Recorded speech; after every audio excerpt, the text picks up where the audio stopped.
I hate you. I'm gonna be putting you in my belly. There are way too many of them. Go back to Canada. I've had enough of their crap.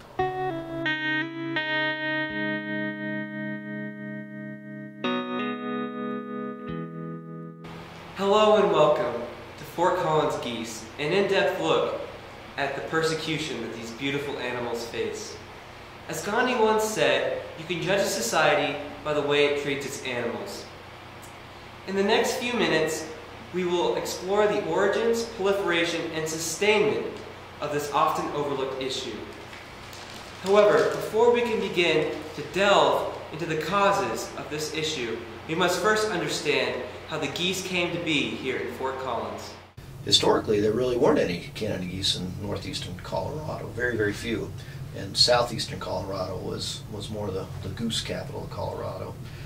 Back in the late 50s, a Colorado Division of Wildlife employee named Papa Goose Crawford and his director, John Grebe, they decided to reintroduce or introduce Canada geese to northeastern Colorado.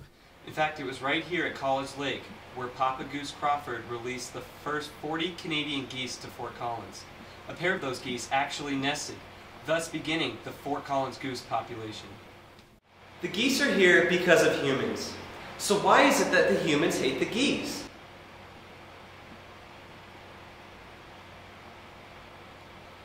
I interviewed several students on their personal thoughts about geese, and here's what they had to say. He's poop all up on my bike tire. Not too stoked on that fact. Think of nearly hitting him. My family would often congregate in this park, and we called it Goose Poop Park. So maybe that's not the greatest thing, because the park was infested with goose poop. The big turds that are like promiscuously settled all over every sidewalk. What do you think are some solutions to deal with the geese here on campus? Solutions, shotguns. If it flies, it dies. We'll have a pillow fight in the sky. I don't know, Huggies, diapers, one of the two, they all work. Get some. Some individuals act upon the societal hatred and openly mock them.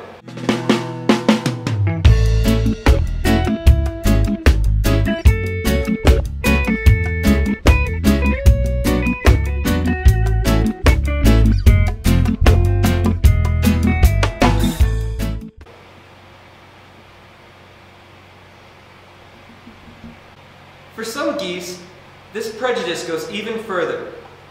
For those geese that are considered different, they are often ostracized by their own kind.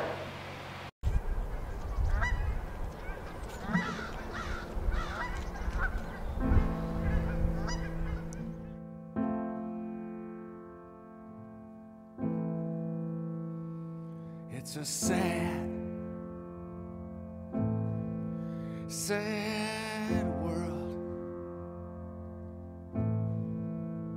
It's a sad, sad world. For this particular goose, acceptance among its own kind is not an option, and therefore it must seek alternatives.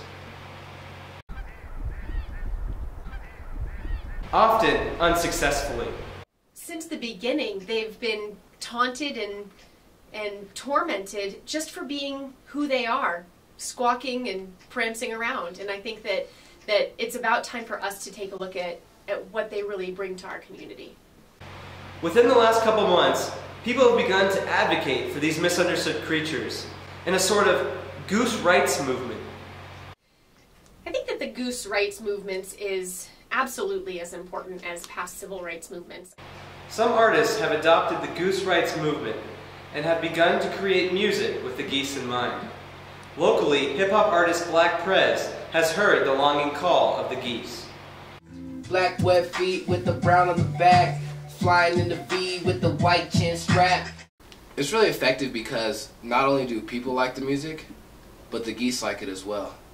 So when I play a song for a goose, they just fly away and love it. Geese are misunderstood creatures, and we need to realize that they deserve equal rights. Again, as Gandhi once said, you can judge a society by the way it treats its animals. How do we want to be judged?